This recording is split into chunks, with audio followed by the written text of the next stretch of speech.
Okay, let's watch museums. Fine, Sky, thank you for the 5 gifted subs. Our main story tonight concerns antiquities. Basically, relics from bygone times that can tell us stories about people from the past. Like your nana, but less overtly racist. Specifically, our story concerns what happens when those relics go missing. And I'll start by giving you just one example. I think it's wonderful that a British man is explaining this, okay?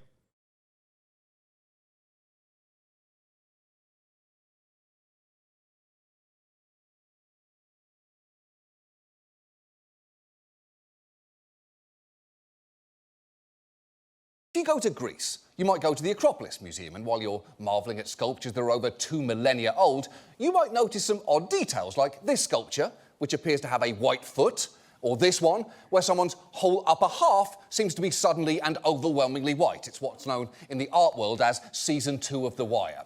Well, there is an explanation for where those missing pieces are, and as a British person, I'm a little bit implicated. So the darker stone is the original, whereas this white plaster, that represents what's in the British Museum? Yes, exactly. And here it is, in the British Museum. The missing marble head and chest floating in a display space. Yep, we took it. Honestly, It's so weird that they won't give it back. It is weird. It is weird. It's like everybody knows you stole it. I just don't get it. Like, I don't understand. Like, it's not like it fucking materialized, you know? What the fuck? It's so strange. And many countries, as I'm sure John Oliver is going to tell you, have made attempts to recover these stolen artifacts. Okay?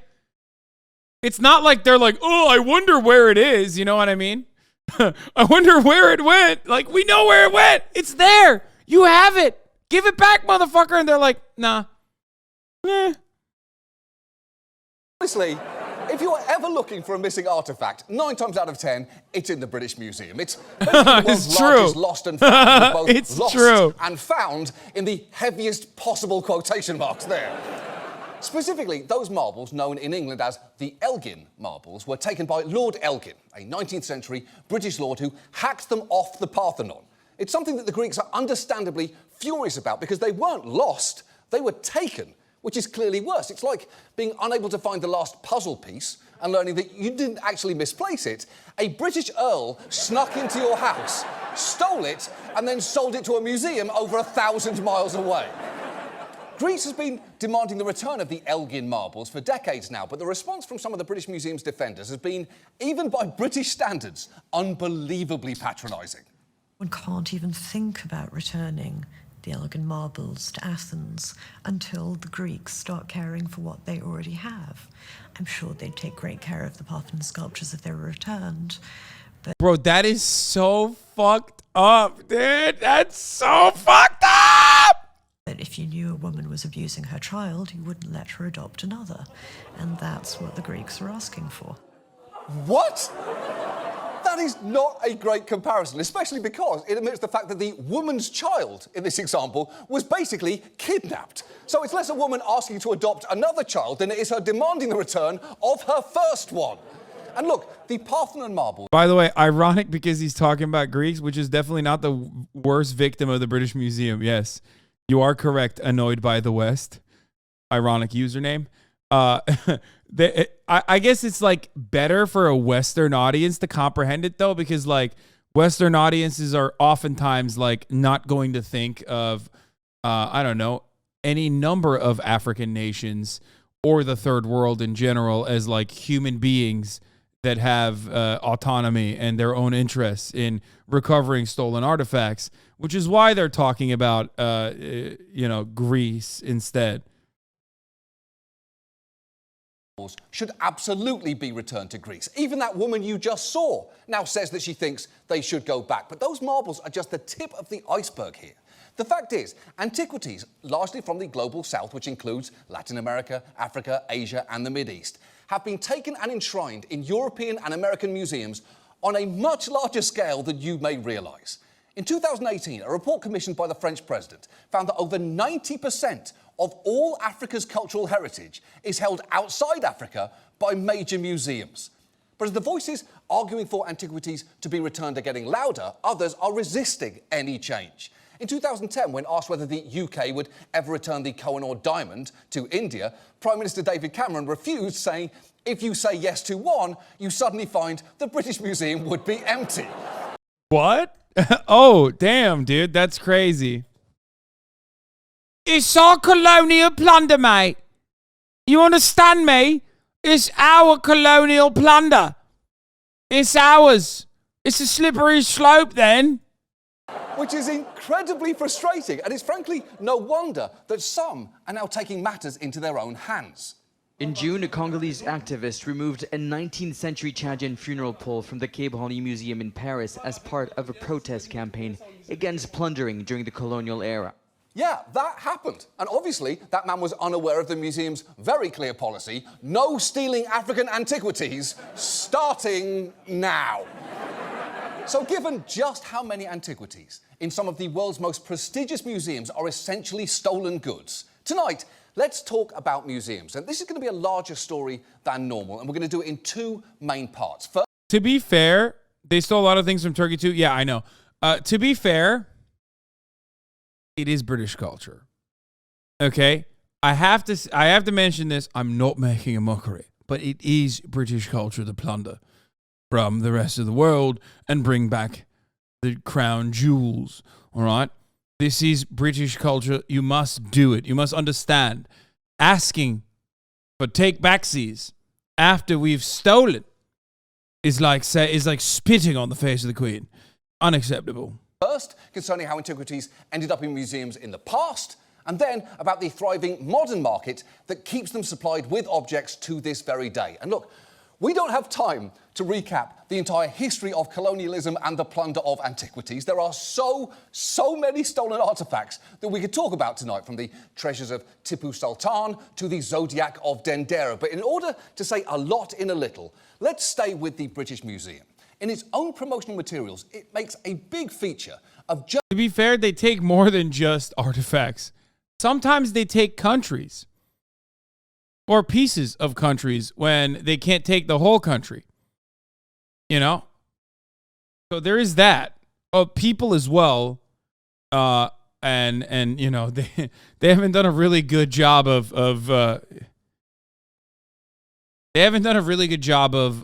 dealing with the historical restitution for stealing whole countries. I mean, whole peoples. But you know, it's not like they want to give back the country either. Just how important and influential its founding was. In January 1759, the British Museum opened its doors. The first national public museum of the world. Initially, the objects were based on the founding collection of Sir Hans Sloane. And this is Hans Sloane, scholar, entrepreneur, physician, who was connected with the best minds of his time. In fact, our collection has always been about connecting people. Okay, first, I'm going to say what we're all thinking. That guy has definitely Googled, could night at the museum actually happen? Not because he's scared of a big bony dinosaur chasing him, but because when no one is around, he definitely fucks the art, and he definitely doesn't want any of it talking. But that notion of museums as a place for people to connect with our shared history and with cultures all over the world clearly isn't fundamentally bad. But it's also not wholly representative of the actual history of how many museums came to be. For instance, Hans Sloane, who on his best day looked like that, had some interesting connections of his own, specifically the fact that he was married to an heiress to sugar plantations in Jamaica worked by enslaved people, and bought many objects in his collection with that wealth, meaning that the museum's very foundations are inextricably tied up in... Okay. To be fair, once again, I know I'm defending the integrity of the British a lot today. Who wasn't? You know? Again, we're going back to British culture, okay? It's like you're spitting on the face of everything and anything that is to be British. To be fair. What's next? Are you going to now make a mention of pedophilia, noncery, incest? Because that's really fucked up. Now you are hitting the trifecta, okay? Colonialism, slavery, theft, and noncery. You are being Britophobic. Just say it. Just outwardly come out and say, you have, John Oliver, internalized Britophobia.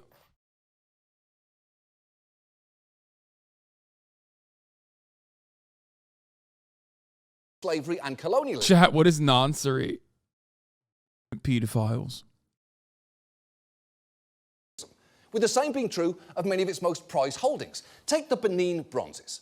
It's a term that refers to a huge range of objects produced in the Kingdom of Benin, which is currently part of modern-day Nigeria. Now, the Benin Bronzes were looted from the palace of the King of Benin, or the Oba, in 1897 after the British military invaded and violently toppled him. That mission was vindictive and it was destructive, but it was also extremely targeted. The British soldiers, armed with machine guns, conquered the city and burned it to the ground, but not before carefully taking thousands of artifacts. They piled them up neatly, photographed them, and even labeled them loot. This photo, taken at the Benin Palace after the raid, shows soldiers with the dismantled plaques that were brought to the British Museum and sold all over the world. Okay, first, that's obviously awful, but second, it is pretty remarkable that a British soldier went to the trouble of carefully labelling each of those photos, and the captions he used were loot and more loot. At the very least, he could have chosen something more descriptive, like, I don't know, Dan, Terry and I after doing cultural genocide. But the looting of the Benin Bronzes wasn't just a physical loss, it was a cultural and historical one. Homie in the chat said Benin Empire was a slavery empire. Oh shit, dude. Good thing the British did it then. Like, even in that circumstance, like, you're okay, what did the British Empire do? Like, they're still worse overall, you know what I mean? It's not like they did that and this.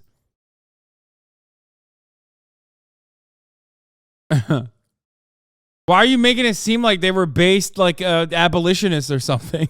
What the fuck? Yeah, they did that John Brown style. When they stole all the artifacts, they were doing it in a John Brown kind of way. Yeah, I was shitting on Dream earlier, but in an anti-racist way. You know what I mean? I was doing it to be anti-racist.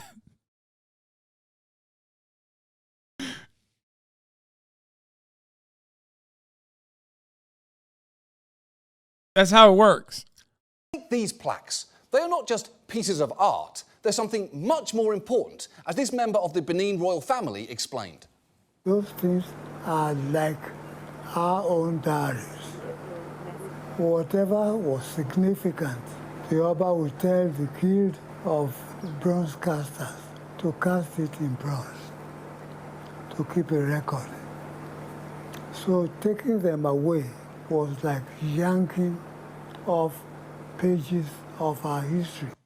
Right. For that kingdom, these were their memories made physical. And these plaques were laid out in a very specific order, which was then lost when the British tore them from the palace walls, meaning that the British, in effect, stole and scrambled a nation's memories. A crime so fucked up, even Black Mirror hasn't thought of it yet.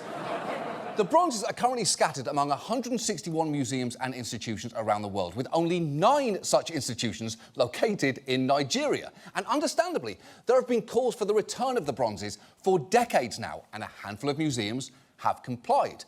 But the British Museum, which holds more bronzes than anyone, has repeatedly refused, pointing to the British Museum Act of 1963, which explicitly forbids it from giving an item in its collection away, with very limited exceptions. And the thing is, that law does exist, but laws can also be changed if you want to.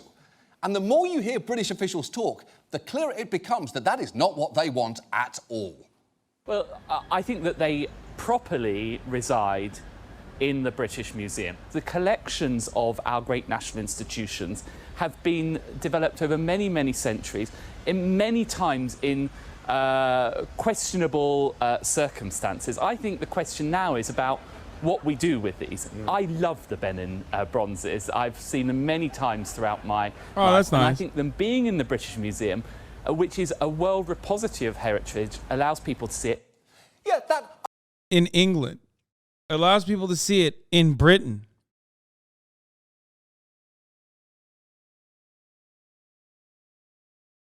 Offensively English man loves the Benin Bronzes. And while I'm so glad that Oliver James Dowden, MP for Hertsmere, has seen them many times throughout his life, the fact is not everyone gets to do that, as this Nigerian artist and art historian will attest. 1995, in London. That was my first time of seeing an original ancient Benin artwork. Was, yes, at the British Museum to see for the first time these objects. It was a mixture of pride in the achievement of these ancient artists and anger mixed with a sense of loss. Most Nigerians will never see them. Exactly. The generations of British children who've grown up loving the Benin Bronzes come at the expense of generations of Nigerians who haven't. And again, this is just one example of so many. And whenever the question of returning stolen objects comes up, there are usually a few stock responses which are worth quickly addressing. The first is basically that these were acquired in a different time, and you can't judge the present by the standards of the past. When France was recently roiled by a debate over whether to return African art, this catastrophically French art historian basically made that exact case. These artifacts, who do they belong to? They belong to the museums where they are now, because there are laws, you know. And if even for the, I love going to the French. It's like going to the French to ask them their perspective on this is pretty funny, because it's like, well, they do the same shit. You know what I mean? Like, oh man, yeah, let's ask the Germans afterwards, okay? I think we should just go through all of the countries that did exactly the same thing. the artifacts which were looted in the 19th century. In the 19th century, the war, there was laws, and the looting of war was legal. Maybe it's not moral, but it's legal. And if you want to come back on this, why don't you come back 19th century, 17th century, 16th century? You cannot stop. You don't know where to stop. OK, so how do I explain this so that man will understand? Yes, there may not have been laws explicitly making looting illegal, but the idea that gives you carte blanche is, how you say, hors shit. And setting aside that Didier Reichner, the looting apologist art historian, seems less like a real person and more like a character in Tintin, How We Saved the Egyptians from Themselves, the fact is, looting wasn't just an acceptable, unavoidable byproduct of war under the law. It was sometimes baked into the plan from the outset. In fact, during one notorious British raid in northern Ethiopia in 1868, the army even brought along an expert from the British Museum to bid for some of the choicest items. And importantly, people knew the practice was wrong even back then. After that raid on Ethiopia, the British Prime Minister said he deeply lamented, for the sake of the country and for the sake of all concerned, that these articles were thought fit to be brought away by a British army, and urged that they be held only until they could be restored. And he was saying that in 1868? We didn't even know how to fix a UTI without leeches back then. But we knew that raiding other countries for their shit was deeply lamentable, which is British for super fucked up. True. Now, the second common argument is that objects are actually safer under the care of Western institutions than they would be in their home country. Here is that case being made by an art dealer regarding pre-Columbian art from Peru. According to the law, which I like to think of as Solomon's law, the one who loves the baby best gets the baby. The one who will pay the most for the baby gets the baby. If Peru cannot properly take care of its national treasures, the rest of the world will take care of it for the Peruvians, as it should be. That man seems great. But you know what? He is right. It's exactly as King Solomon famously declared. The real mother is whoever agrees to offer $200,000 over the asking price, all cash, inspection waived. But that argument, you can't be trusted with your own property, you'll just damage it, is hard to land even before you learn that the caretaking record of some museums is mixed at best. Remember that woman insisting that the Greeks couldn't possibly take care of the Parthenon marbles? Here is a fun fact.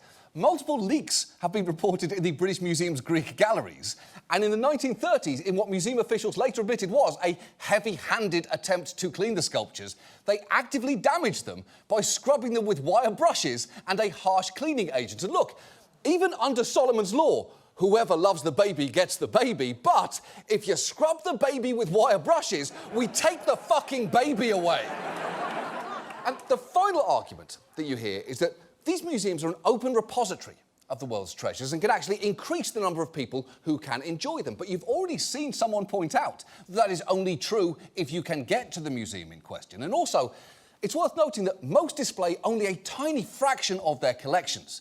The British Museum, for instance, has a collection of 8 million objects, although only around 80,000 of them, just 1%, are on public display at any one time. And it can be pretty galling for people to find that their heritage, which is often part of a vibrant present-day culture, is sitting in storage in the British Museum's underground loot prison. Here in the US, we've stashed away many Native American artifacts. And just watch as members of the Eastern Shoshone and Northern Arapaho tribes are allowed to visit artifacts in storage at Chicago's Field Museum. So just beyond here is the storeroom where we'll be looking at some of the artifacts.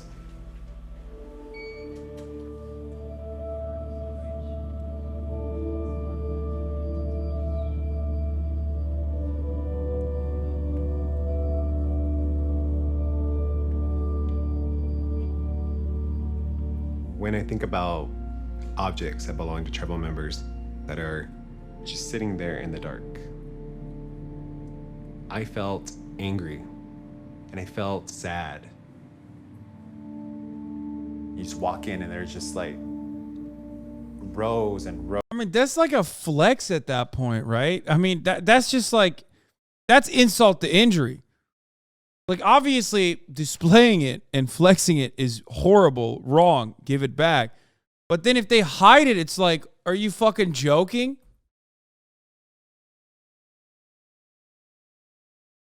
Like, you're not even looking at it. It's like, maybe one day, dude. You literally have stolen antiques too? What? Ancient Greek bust, ancient Mexican llama statue, Mayan crystal skull, 20,000-year-old stone statue. Wait, what the fuck is that? Oh, that's a jacked teddy bear.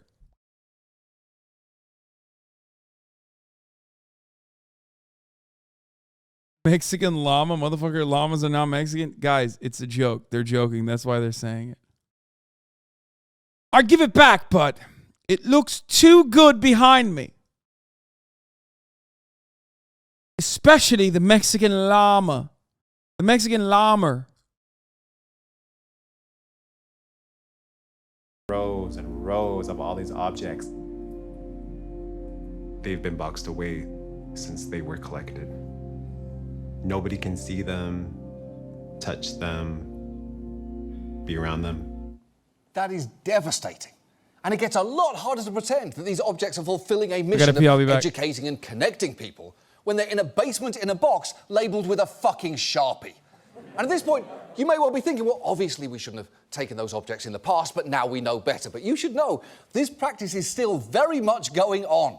Which brings us to the second big part of our story, the modern antiquities market, because items are still being bought, sold and donated all the time between private individuals, museums, dealers and auction houses. And when it comes to those items, the key word to understand is provenance. Basically, the full history of an object and the path it took to end up here. Because not every piece is like those famous Benin Bronzes, where it is clear from our history books who took them. For most items, research into provenance is absolutely critical. It's not just how you know whether an item is real or fake, but also whether or not it got to you legally. The auction house Sotheby's even has a whole video on its website bragging about how much it loves researching provenance, even though it seems to view it as less an ethical imperative and more as a pretty sweet marketing perk. So, Provenance. That's my favorite part. Provenance is the history of ownership for a work. Since it was brought to life. Who that work of art had been made for. Whose walls it's been hanging on. How many different hands has it passed through? Who else has looked at it? In some cases, who else has loved it? Who wore it? When did she wear it? How did she wear it? How often did she wear it? For me, this is what we kind of live for, is to get the great stories to tell. And often the story of its ownership can be just as interesting, if not more interesting, than the artist. Provenance is something that, in a way, doesn't matter, and yet. Yeah, and yet, in another way, it really does. A quick side note, never in my life has there been such an intimidatingly bougie collection of people.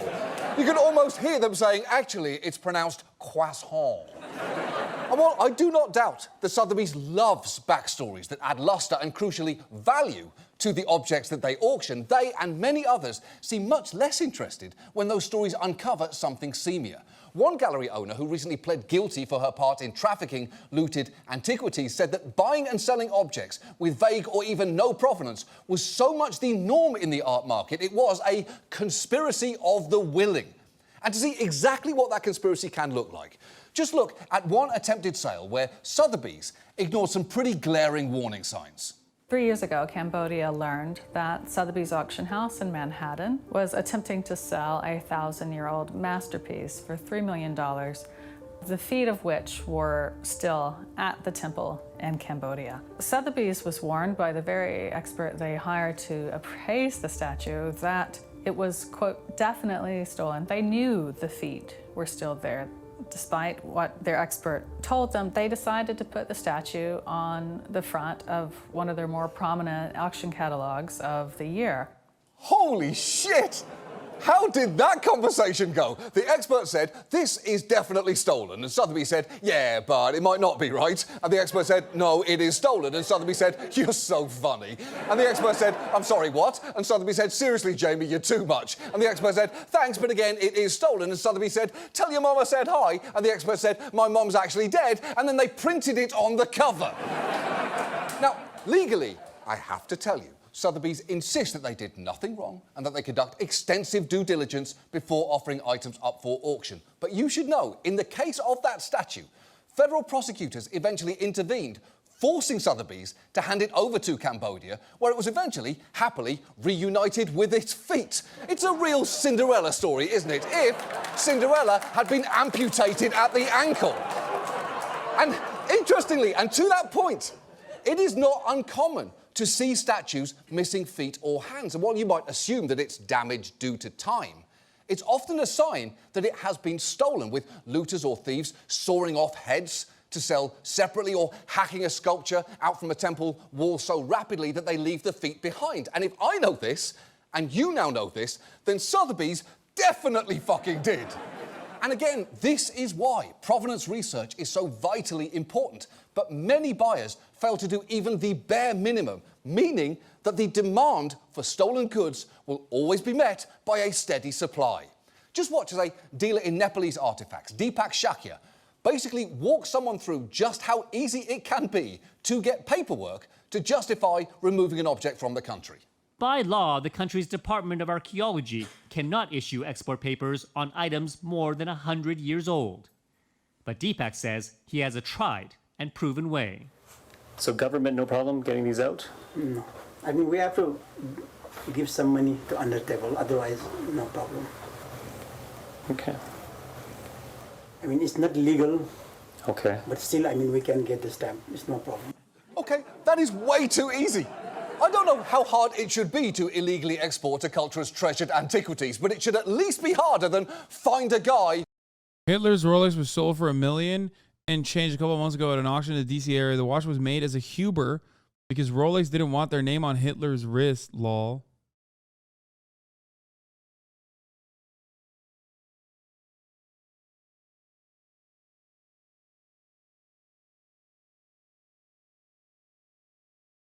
More countries should do this since Europe don't want to send back stolen artifacts. The mysterious Chinese art heist across Europe.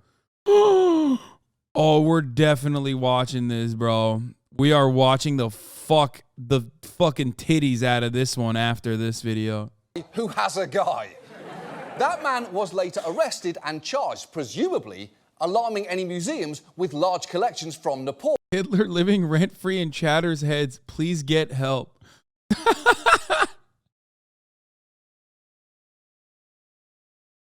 What the fuck? What did you buy the watch, Chatter? What the fuck?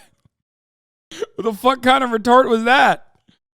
And just look what happened when those documentary makers sat down with a representative from the Rubin Museum right here in New York to ask a pretty basic question. In Nepal, authorities recently arrested a number of antique dealers. Has the Rubin Museum done any dealings with Deepak Shakya or his family, the Shakyas? I don't think we should answer that, do we? The museum's PR person intervenes. We'd have to do a lot of research to know that. Do you want to say that? Do you want us to like get back to you about it? That would be, yeah, that'd be good. Yeah. Okay. A pretty good rule when you're asked, do you work with art thieves, is that any answer that's not an immediate no is instantly suspicious. And while the Rubin later claimed that, to their best knowledge, they didn't have any connection to Deepak Shakya or any objects from him, they did return these two objects from their collection just this year that were very much stolen, and the Nepalese group that pressured them to do that recently identified another object that they say is stolen, which, you will never guess, just happens to be in the Rubin right now. But don't worry, the Rubin told us they're looking into that one now too, and I'm sure they'll get back to us. After all, it's what they do. And the thing is, there are lots of dealers around who use museums to launder their reputations. Take Subhash Kapoor. He was once one of the leading sources of Asian art for museums and collectors. The Met currently has 86 objects from him in its collection and even threw him a private reception in 2009 after he donated dozens of Indian drawings, which was a real win-win because the Met got the drawings and Kapoor got to tell people that he had art in the Met. And it's not like they would work with a disreputable dealer, right? But Kapoor was ultimately identified as a prolific trafficker of stolen goods, and he didn't even bother coming up with good cover stories. The most common one that he used was that objects had come from the family collection of his girlfriend. And you might be thinking, that is so stupid, it would only work on a group of real ding-dongs, to which I'd say, you're absolutely right, it seems to have worked on the Met 86 times. And buying art without doing proper provenance research can blow up in a museum's face in spectacular fashion. Take what happened a few years back at the Met Gala. The year 2018. Kim Kardashian made an appearance wearing head-to-toe Atelier Versace that was, notably gold, just like this guy, Nejamank, or, more specifically, his coffin, which the Met had recently acquired. Guys, a photo op of the two of them had to happen, didn't it? Well, when it did, the internet absolutely exploded. But then, this happened. The Metropolitan Museum of Art, New York, receiving a tip after Kim's photo from the Met Gala went viral. The Manhattan Assistant District Attorney was emailed the photo by an anonymous informant in the Middle East, saying he recognized the coffin and knew it had been looted. Museum officials saying they bought the sarcophagus for $4 million from an art dealer in Paris in 2017, but were fooled by fake papers saying it had been legitimately exported decades ago. Wow! Say what you like about Kim Kardashian, the woman has a real knack for producing incredible images just by standing next to men that look like they died a long time ago. Now, it turns out, Nejaman's coffin had been stolen during the Egyptian uprising in 2011, and as the story unravelled, it became very clear that the Met should have been a lot more suspicious when it was offered to them because the red flags included 3 conflicting ownership histories, the involvement of known traffickers, and a forged export licence that bore the stamp Arab Republic of Egypt before the country used that name. And that is too many red flags. Even like if Madame Tussauds bought and displayed a clearly alive James Spader. Your only job was to make sure this celebrity was wax. How'd you fuck this up so badly? Let the man go home.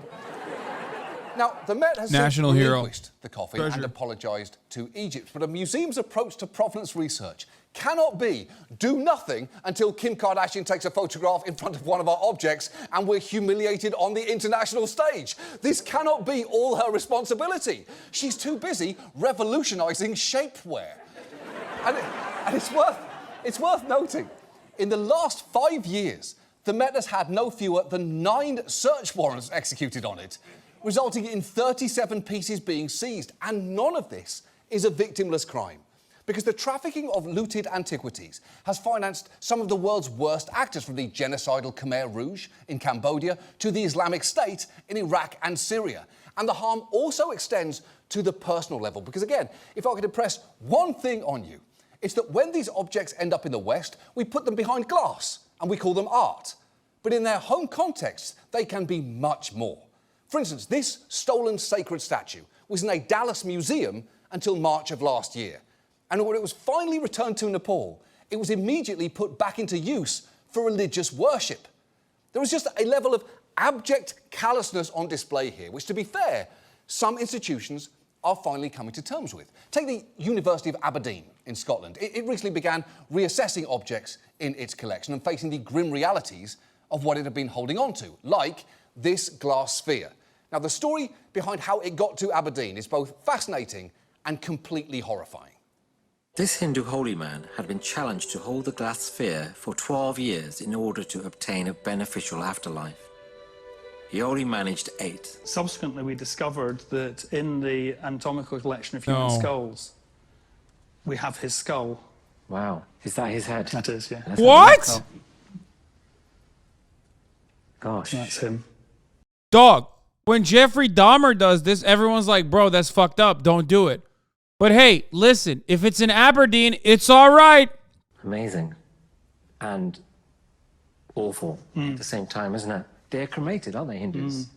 And he hasn't been cremated. No. That's profoundly offensive, isn't it? And here we are in the 21st century, and we still haven't really put this person to rest. No. This motherfucker never went to, he never got his afterlife, bro. He never got his afterlife. His head's in a fucking box. Didn't Princeton literally recover the Africa family's remains from the MOVE bombing that happened in 1985? Where the Philadelphia Police Department dropped a fuckload of C4 from a helicopter. And they had their, or it wasn't Princeton, it was Penn. Sorry. UPenn kept him for decades.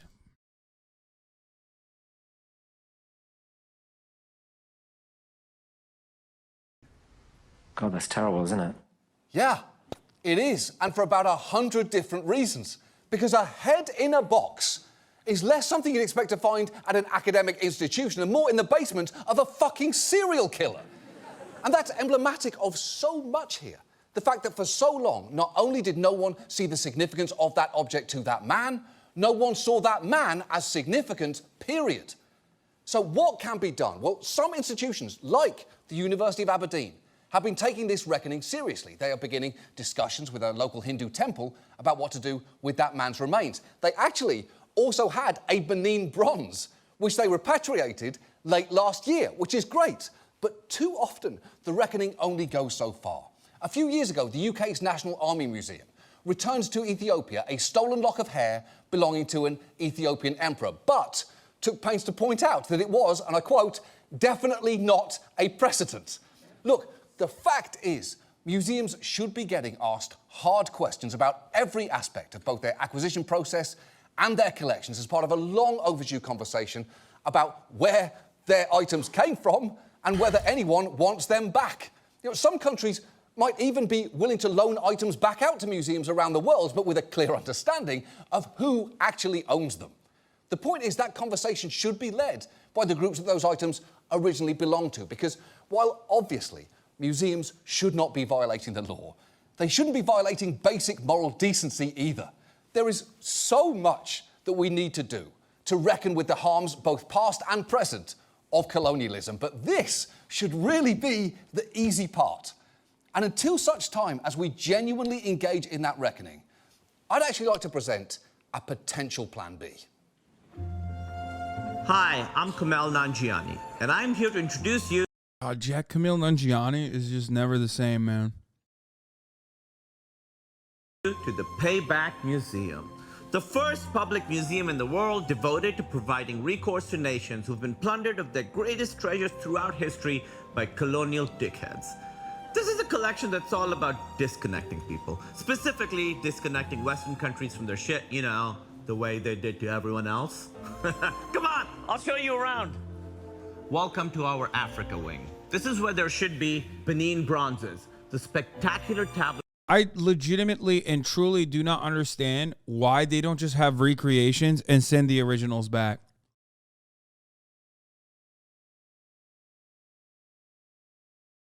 Like, I just don't get it.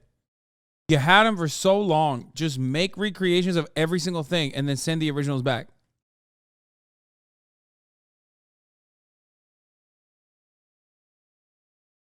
It's literally just because they can. Because they can get away with it. That's how, for the record. For those of you who don't understand this, that is the main reason.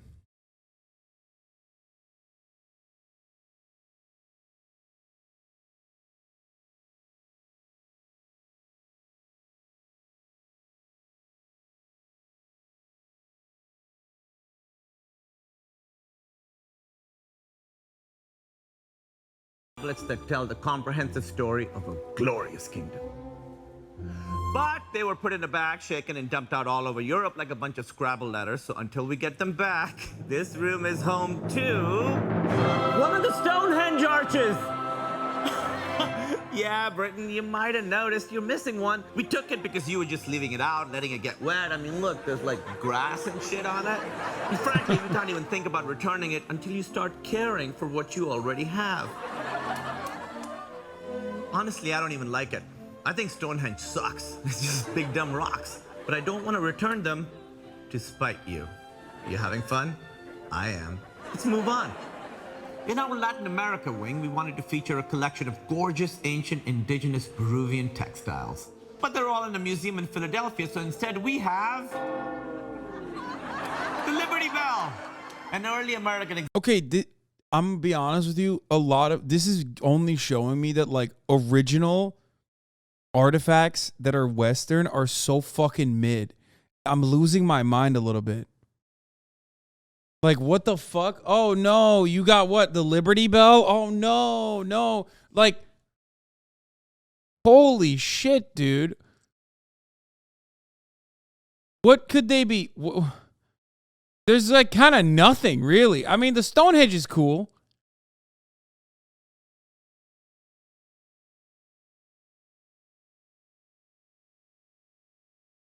Like, no one is stealing the fucking Liberty Bell. It's like, it's so mid. It's just out. Example of a fucking bell. And we didn't stop there. We also have Mount Rushmore. To be more accurate, just the tip. And to be more specific, of George Washington's nose. And you might be thinking, why are you depriving thousands of bored school children the sight of this oversized schnoz and this fucked up dinger? Well, you know the rules. Whoever loves the baby best gets the baby. And your babies got. Now we've got something really special. I'm thrilled to announce the grand opening of our brand new state-of-the-art Asia wing, where we are beyond proud to display a number of priceless 10th century religious statues. Or at least we were. Now we only have their feet. So instead, we got a couple things from France. Oh, we got most of the Mona Lisa, overrated bunch of shit from Versailles. Eugene Delacroix's Liberty Leading the People, which I swear we're gonna frame at some point, or at least get some poster putty, tack it onto a wall like in our college dorm room next to a picture of Bob Marley. You know what's fun? The story of its ownership can be just as interesting as the art itself. Who's owned it, who's loved it, who yelled stop as we ran out of the museum with it, if that's what happened, which it definitely didn't because we have the papers saying Yeah, France definitely does have way better stuff. it's fine. See? Don't worry. We followed all the lows. Now, if you come with me, our last stop is where the real treasures are. Here we are in the storeroom where we keep some of our most prized possessions. Items so valuable, we know it's morally indefensible for us to have them. The good shit. Every one of these boxes here will blow your mind. We've got loot, more loot. Oh, this one's very, very special. In this box lie 3 of Gerald Ford's ribs. And you're wondering why do we have 3 of Gerald Ford's ribs? It's because we could not get 4. And you're probably thinking, wait, he hasn't been dead nearly long enough for that to be okay. And I say, oh yeah? How long do you have to be dead for it to be okay? Huh? I'm serious. Give me a number for how long after his death it's okay to have a part of someone's body sweating in your museum's hot storage. Good point. Owned. So please, if you're from one of the countries that own this stuff, come, enjoy it. Our museum is a world repository, so you can visit your stuff anytime, between 9 a.m. and 4 p.m., and not on Mondays. And I know you might want some of this stuff back, and we would love to give it back to you, but if we give it to you, everyone else is going to line up, and suddenly, this whole place is empty. So, the answer is no. It's all ours. I'm not even kidding. This bit doesn't hit as hard because there isn't really that much that you could steal. You know what I mean? Like, there really isn't anything. It just, like, kind of sucks. Queen's body, I guess. Forever. Smells like payback. Rib dust. That's our show. Thanks so much for watching. We'll see you next. They stole James Madison's crystal flute.